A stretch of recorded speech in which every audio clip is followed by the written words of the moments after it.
Shalom, shalom, bien-aimé, shalom, shalom, bandeko na biso nyonso ya communauté na biso ya merci d'être connecté en ce moment pour nous kolanda biso.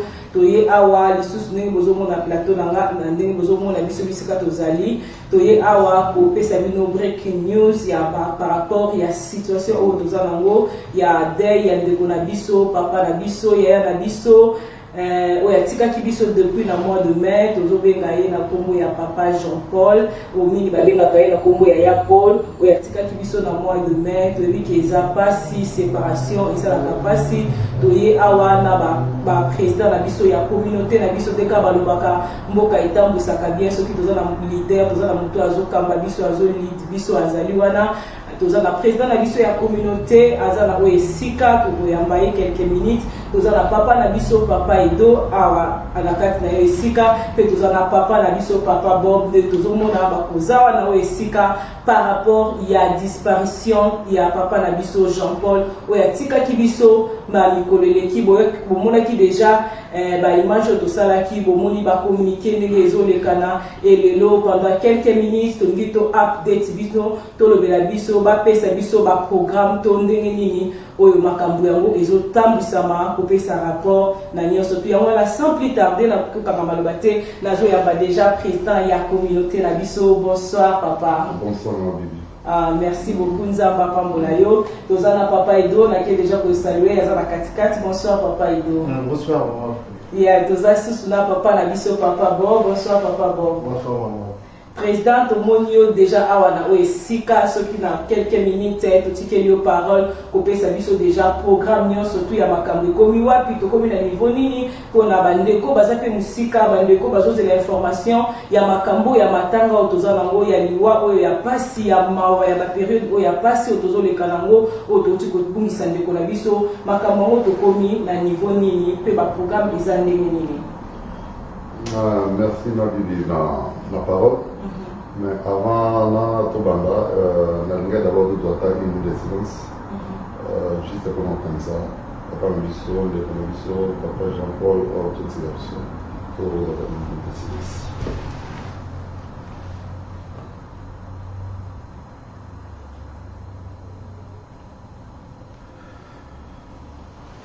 Ok. Merci pour la parole. Et puis, présence de la Misso, on reste dans mon Lélo. Tu as dit que papa n'a vu ça de Papou Faki. Moi, mes collègues, déjà, moi, Mingi. Alors, tout ça pour se préparer pour notre génétique à nous autres dans l'élite. Alors, il y a un moment où il y a qui est là pour fixer la communauté de Bimba écrit Manchester. Pour update Bango. Il y a qui est comme nous et puis tout ça qui est là. Il y a un moment où il y a un programme. On a réussi à chaque fois que tu as un problème, et dépendant de ça, le groupe de WhatsApp. Okay. Alors, on a un groupe à WhatsApp, tu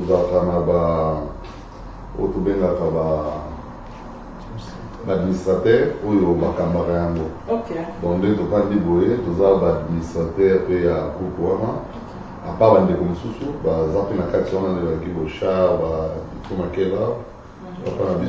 as et puis là, papa n'a pas de présent Godé. Donc, on va administrateur, il y a 4 groupes.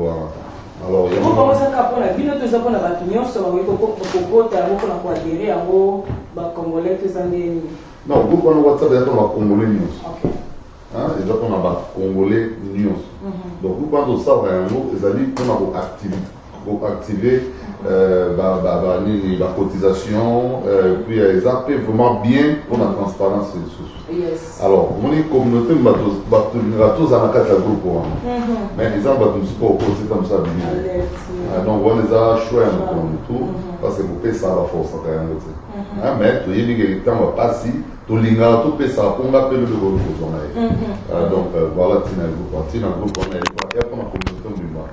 Ils ont un bâtiment choisi. Et ça fait bien, on a des informations, on a un programme. Même quand on a un peu ça, on a un programme. Ils ont un groupe. Mais on peut faire un mot pour un banque dans un groupe. De façon que la communauté Bimba, Bayeba, comme Ah, ils sont vraiment très important. Papa n'a qu'à vous rappeler que le groupe WhatsApp, ils ont bien, ils ont permis ils ont le président Syrial, ils ont transparence, ils ont la Kati, et puis ils ont place Moko, Oyo, qu'on a plus d'informations, mais par rapport à la situation, peut-être il y a les Cambo, ils ont les Kabako, et par contre, si Combo na Yoana, ou qui intégrer ce qui est lindi pour participer peut-être à la contribution à Yoto dans l'information, il y a Matanga, ils sont très importants, ça pour nous surtout, où il y a lindi, kokota to kosunga na moment où il y a passé vraiment ils sont très important dans le groupe voilà ceux qui posent la posa au adhérer au yeba qui a monté les a facile au bengi ba président ba kokota kombo na yo koza na Londres koza na Birmingham na Coventry et qui peut tenir ce koza ka congolais au ngi kokota na likambo et koza na biso et c'est on a Great Manchester partout où koza le bienvenu la bienvenue pour participer merci donc déjà vendredi par rapport à l'exposition, on a été celui qui a et le Robert Sansus par rapport à l'exposition salle, l'année de prière. Oui, merci Mingi pour la parole. Pour la salle, on a fait ça pour l'adresse. Il y a place exposition à Corps et vous avez la salle, il y a Victoria Hall, North Lee Street, BL1 2AS. Yeah. Donc, c'est la Victoria Hall, North Lee Street, BL1 2AS.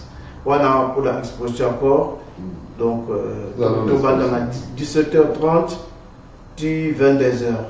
N'est président le 17h30 parce que quand il faut écouter Bisoto ça déjà. Tout le monde dit corps et il y a peur d'accord non. Corps tant que corps travaille ça Bisoto photo nous allons la diawana. Alors photo la salle wana et sa salle mo la capacité pour il y a 1300 places. Donc tout le sein vraiment na bakunion surtout oyo ba yo kabola mawa na libota na famille surtout tous allez longo wana. Na ça va mesure nyo surtout et ça là ya ils ont tant on a mikolo et tout ça là on surtout ezala ba masque nyo surtout et ça déjà wana donc c'est na botika na bosuki ça na place en point de kabasta na na tikina parole sur le vent de konai alors la chose papa a vu ce quoi peut-être que vous bâtissez par rapport il y a le programme déjà exposition à corps où ils avant crédit ngala kusenga na bandiko ya Bolton surtout ezali kambo ezali kambo na ezui Great Manchester mais yazali mutu ya Bolton alors ngala kusenga na bandiko ya Bolton baya ibele balakisa bolingo envers Jean-Paul parce que Jean-Paul azalaki na bolingo ngala azala ba témoignage ebele asala mpona ngai ngape nasala mpona mais asala mpona ngai ebele yango wana na koloba ngo après bados ya programme. Wow, président, il faut se compléter. Déjà, tu dis, papa, il doit choper sa adresse où il a vendredi, na Victoria Hall, Nosley Street. Papa, le BL1 2AS. Donc, Nosley Street, BL1 2AS. Ils ont la ville, il y a Bolton, beyond McDonald's. Donc, on a si McDonald's, ce qui est où il y a un postcode. Papa, il doit, on a un peu de vendredi place et vous avez un parking. Et Babi c'est les caca pour la facilité. Pour la facilité, nous sommes qui dans le centre-ville. Et ça, nous aussi, quand on a une station. Non, Halifax. Et quand on a une agence, il y a Halifax Bolton. Ok. Donc, il n'y a pas de Bunga. Ils ont place en Bunga, donc quand on a Halifax, il y a Bolton, on dit dans une qui est faite à Church, ici, papa n'a vu Jean-Paul, Azaki pour Sambela, et ils ont la salle, il y a une nez, ils ont la place, il y a 1300 places. Vraiment, les vastes pour respecter vraiment la distance parce que ça les a vraiment la sécurité. Il y a un papa na biso bord le bito ya ebele surtout ba ya Bolton pe à Great Manchester tous à vraiment on a ebele jour il y a vendredi à partir il y a 17h30. Papa pour la parking est dans la simana yango et dans la parking à monene oui pour le tabac et quelques véhicules. Donc il n'y a pas de problème pour la parking. Ok. Yes, merci beaucoup. Président, a invité ce programme. Et l'on a place on a parking les a offert. Parking les offert, soyez pour se déranger na yote, parking les simana de balobi, pour se déranger na place mo no robonga te, parce que na si batutu yebi ni gare wana ya Bolton place ali. Et ça vraiment la balabala mo za principal. Donc mututu na ça na facilité ya pour comme place wana. Et puis Netolobi, suite à la Covid, la maladie, les services micro, alors tout ça n'est monté parce que maladie on les a dit, la prévention nous sur les masques, protocole aux alarmes, service à protocole mobile aux alarmes, pour nos côtes sabatou et puis qu'on vend des sabatou. Au côte sourier, na entrée on a la liboso na porte, ba masque aux alarmes et puis ba nini sanitaire aux alarmes. Donc, service mené aux alarmes bien, quand on a vraiment problème des athées, mais tout ça, tout ça est en bella. Toya vraiment ébélé, ça les a menés. La distance, la mesure de distance, c'est aux alarmes. Toya vraiment ébélé, tout à Bolton, tout à Rochdale, tout à Salford, tout à Blakely, tout à Wigan, tout à Passing, Great Manchester en Bimba, Middleton, tout ça, il a mis vraiment Toya ébélé, Toya. De façon que pour rendre hommage à Souka. Alors on est acquis le vendredi le 18 juin 2021. Donc vraiment, il y a ma air, les papas et de Alobi Awawa. Pour Malaming et Zalake, la pompe funèbre baillée, la salle les a vide. La salle est vraiment bien. Donc vous me dites surtout accueillir et à mon zone tant que vous avez donc on a ambiance et ça va vraiment malade mingi. Donc on a vraiment la précision pour vendredi le 18 à partir de 17h30 jusqu'à 22h. Donc vraiment tous en tout cas donc tous vraiment ponctuel. Il y a entre 5 à la négo, on a la chimbo la bangote, on a la pessimbo la bangote. So la place au Chambongote, Bobengi Bisso, Bamamera na Bisso, Boyebi Yango, Bobengi Bisso, le WhatsApp est allé on a soit on a posé au côté la WhatsApp, Bobengi bateau au monde on a l'administration de façon que pour côté la WhatsApp, on a de façon que tout nous dans le Bisso on est mieux. Donc vraiment maman on est une pour la. Et puis vendredi à Mobabi, tant que vous allez avoir à 17h30, vous allez vraiment la carte il y a salle pour ça les hommes nés, tant encore ils allaient au lieu à cause à la banda ils allaient bien te respecter, vous allez vraiment la carte il y a salle, le protocole vous allez pour aider Bisso pour la autre aider par rapport il y a tant autres vous allez surtout dans la Bolton dans la période où ils sont vraiment très important. Merci beaucoup, papa. Si vous avez pour le programme, il y a samedi, jour d'enterrement. Il y a pour un jour, il y a samedi, jour d'enterrement.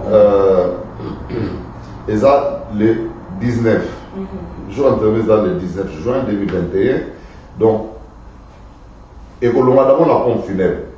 Corps et route d'abord, la pompe funèbre.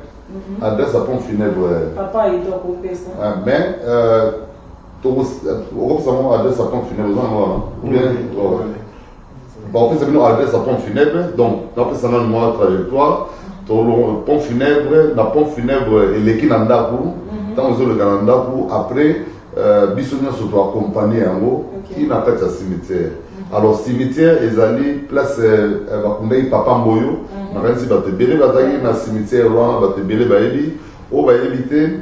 Papa do adopté sa biso adresse sur quoi adopté sa pompe funèbre adopté sa binope biso adresse place ndaku ya moué ezali et puis adopté sa biso adresse ya cimetière mais si quoi cimetière il y a samedi à partir de pompe funèbre dans la cimetière ezali à partir de cimetière de part il y a pompe funèbre pour tout le monde à partir à 10h tout le monde prend la pompe funèbre. À partir de 10h. La Blackburn Road 116 122 BL1 8DW. Voilà pompe funèbre. Voilà pompe funèbre. À partir de 10h, voilà samedi il y a le 19. Oui. Pourquoi pas de l'adresse là? Ouais. À partir de 10h, la pompe funèbre, dans 116 122, la Blackburn Road BL1 8DW.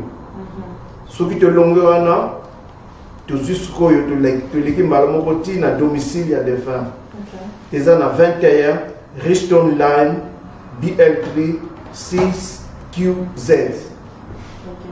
Wana dans ipa mo nanda ba défunt. So te l'ongana tu keti cimetière, ils en a Eton Cemetery, ils en a BL4 et BL1 4LH. Toujours na Bolton Hour. BL1 4LH. Voilà le cimetière, la Eton Cemetery. Ok. Oui, surtout le longo, ils en a 11 heures. Enterré ça juste dans 11 heures pour la cérémonie. Donc, je peux savoir quoi résumer ça qu'à partir il y a 10 heures.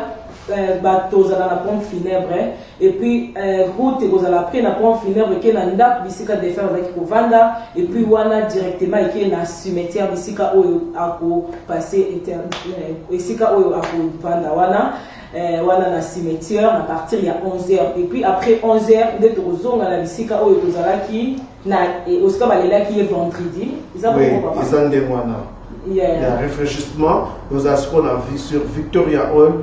Toujours place de l'élan qui est place exposition qui est vendredi la salle nous est dans Sewana donc après enterrement donc à partir on a même postcode il y a vendredi ok même adresse wow très bien très important et on doit rappeler to bongisi par rapport à la fiche au monde qui est à 12h donc enterrement ils en a 12h ils en a 11h tous à vraiment attendre à partir il y a 10h la pompe funèbre tinde ça la route na au à la cimetière na 11h il y a moi les là qui ba programme il y a samedi donc après wana enterrement quand tozonga les sous qu'on a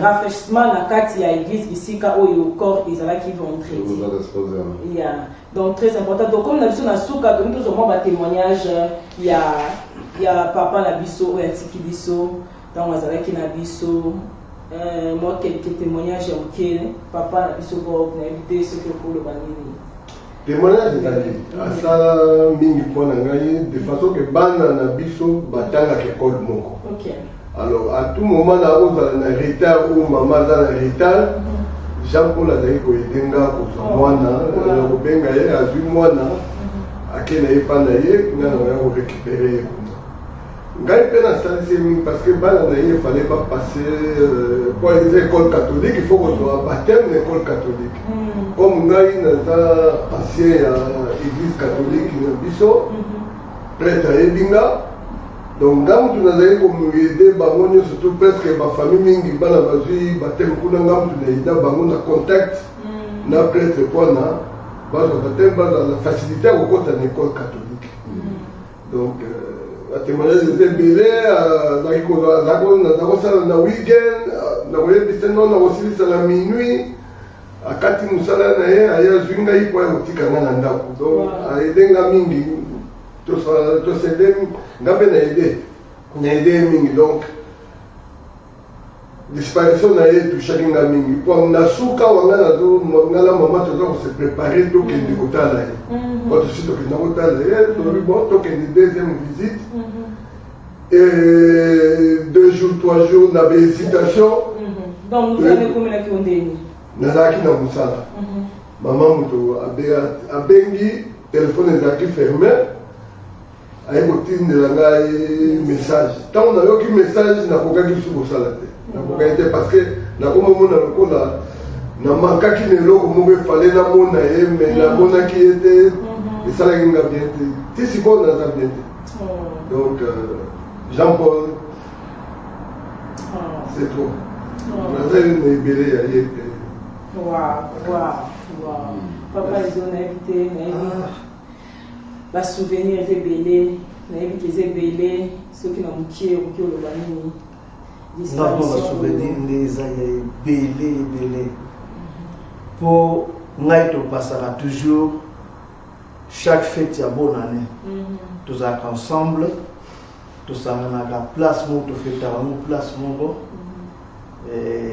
donc ya ebele toza ma famille donc eza ba souvenir ebele Et après, tant que je suis dans mandat de travailler, je suis du jour au jour dans un peu de temps. Je suis en train de faire des choses. Donc, à l'égard du film, le film est en Nigeria, il y a Jennifer. Ah, voilà, c'est pour y film, il y a la Jennifer. Donc, il va nous faire la SMO, sur la Jennifer, et nous va monter le ah, c'est qui à comprendre. Donc, après, journée, le à lundi, on a un journée, le à lundi, dans jeudi. Surtout comme 21h. Ah oui, moi, je suis à Mouké, où il y a ah ok, donc à la télévision. Voilà, on a déjà prière. Donc, nous avons vraiment, à cela qui n'a pas dit que nous avons ah, qui a foi. Si donc nous avons beaucoup de gens pour les passer, mais 10 jours, nous avons kende. Nous avons kende l'hôpital, nous avons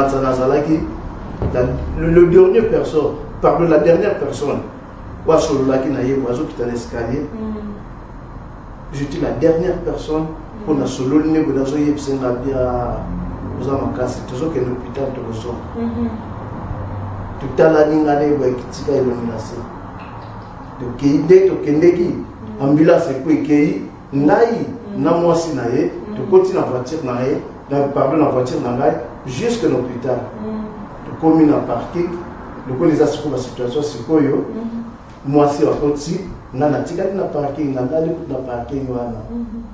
Puis après 3 heures du temps, à Beyin Albino, à Bossani, c'est quoi? Et par la Bossani de Albino, pour la lobby, le croisant en Zala, non croisant en Zala, avec vous avez l'homme qui a une voiture, mal mort de Magabilamba. Mon déplacement, il y a ça qui a été dans la voiture dans le parking. Il y a dans le parking, il y a une voiture, il y a une porte d'entrée. Dans une voiture, il y a une porte d'entrée, il y a du bureau. Kozoma, il y a un zoma. Il y a un normal, il y a un zoma. Il y a un normal, il y a un zoma. Il y a un normal, téléphone est sur les nouvelle, moi, que nous avons beaucoup de situation changée. Donc, nous avons l'hôpital, de côté de la salle, de prier, 21h, déjà, dans la prière, nous sommes à lundi, de prier. Bon, et ça, tu peux toujours là, le coup ne sommes pas encore. Donc, il y a mingi vraiment, n'a pas voulu le mouvement mingi pour aller passer. Wow. Oh my God. Ils ont passé, séparation, ils ont passé. Wow. Dans la vie, vous voyez, il y a que nous, dans le monde, on se parlait de 23 heures. Pour la zone, on a 0 heure. Pour la zone, on a l'homme surtout, il y a tant de mal, il dit tout ça là va gêne, tout ça là va boyer. Na persévérant, dans le bout en monter. Vraiment, tout fan là, on a tout le temps, on est persévérant, tout ça là, on a prière, tout fan ici, pour nous s'examiner, avec la besoin de nini, visite, et ça de temps en temps. Tout côté, on a toujours toujours ces cas, toujours fait ça, on a solo, pour y aller à solo, à ces caca, pour jouer au cabisso, à jouer au bateau, à jouer au cabisso. Nzamba za lukumu tolobani liboso ya volonté ya Nzambe toza na choix te ya obéir na mokano ya Nzambe wa permettre yango molimo wa papa na biso epema na kimia toyebi ke mitema eza ya kozokisama tolobani ça fait très mal. Non, comme on je vois na kopesa vraiment Nzambe vraiment sungakati. Moi, c'est vraiment. Merci beaucoup. Merci. Non, c'est bon. Même quand on a des émotions, ils allient dans le plateau, ça fait très mal. Nous avons appelé ça ma casse à consoler famille. consoler moi si des bana libota la communauté la mission nyonso président na bato nyonso nzamba consoler les impasses donc pour rejoindre biso vendredi tozala wana tolela na bao bazolela to rendre ba dernier hommage oyebaki ete yaka ozala na biso eloko kolela na biso na mokolo wana ekozala vraiment bien président tokomi na biso na suka na ye te soki oloba likambo nini avant la communauté na yo bazolanda yo motango. En tout cas merci eza pasi biso tozomona toye na message semote eza message ya mawa eza ya fete te tozomona eta na biso nyonso toza na awa moko témoignage au président bo bapesi epuis edo apesi donc eza batémoignage mo ya pasi mais batémoignage mosusu yali ya ebele mais tant tozala wana na salle vendredi wana parce que toche moment oyo ozala ya batémoignage oyo motu tu ayebi papa Jean-Paul apesa témoignage donc tozobelela kaka mbela epa bandeko na biso liwa basala yango kaka te mpona bato bazokufa liwa basalaka mpona papa Jean-Paul te mais basali yango mpona mpe biso tokanisa teke biso totikali nde totikali na biso libela na vie eke tokufaka te donc biso mpe tokufaka.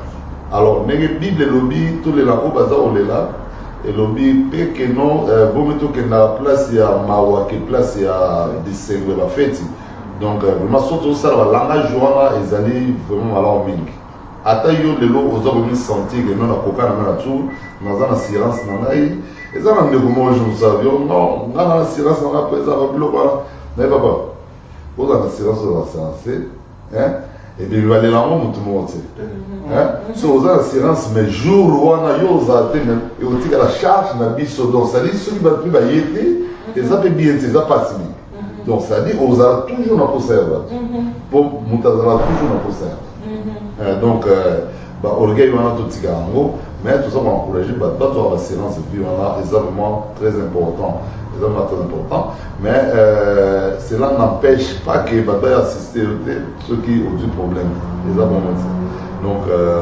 problème ya liwa eza neti libala omoni ntango tobalaka surtout biso ya Congo tobala yango motu moto kozala mbongo na bino ebele oza na mbongo ebele mais biso nde bakongo baparent nde bafamille nde bazala biso neti ata naza millionnaire mais famille bavanda mbongo na biso tobala eza neti liwa famille wana bakozala mbongo labango ebele famille nyonso tokunare donatanga awa famille moko te oyo ezanga mbongo mais tellement kavandaki na bato et puis biso mpe tokolinga te totika ndeko na biso wana ndenge wana yango monaki toyaka na nsima famille pour de façon ke biso mpe toassiste yango tozobeta vraiment mbela namoni likambo oyo soko na ledui yo te ezomona wa normal mais soki ekoti na ndako na yo omoni mpenaki o mais mwana mpena tozala na akei mama tozala na akei mbani nangaki place omonaka mpenza ke soki dui eloko malke wana place omonaka mpendaki no motu bamosusu babela maboma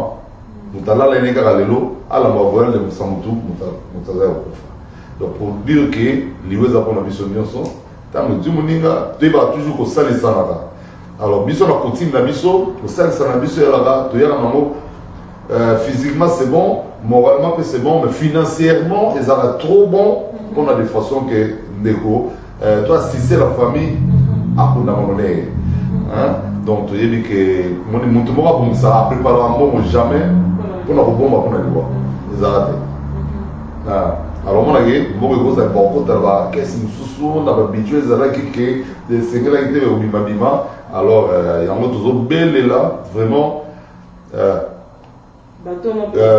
vraiment bato na bapesi te topesa na lombango mingi mpo vendredi wana toclôturer déjà cotisation alors mpona programme nde topesi bino soko omoni kobungi ozwi baplace te nasi mamero na biso yali ya président bobo yali ya papa edo yali obengi biso obengi ataki bochar obengi ipo makela patrik toza mwa ebele na kati administration wana bato baza ebele donc mamero na biso eza mamero mo ya kobunga te alors nakasi na suka topesa mpe mamero na biso komisa boyeba yango mais programme nyonso oyo tozoloba awa tokotia yango na kati ya whatsapp mosusu mpe eza nde na kati ya whatsapp mais tokobakisa lisusu na kati ya whatsapp totanga whatsapp de façon ke toyeba kocomprendre toyebaka situation ezali évolution ya situation lolenge ezali kokende.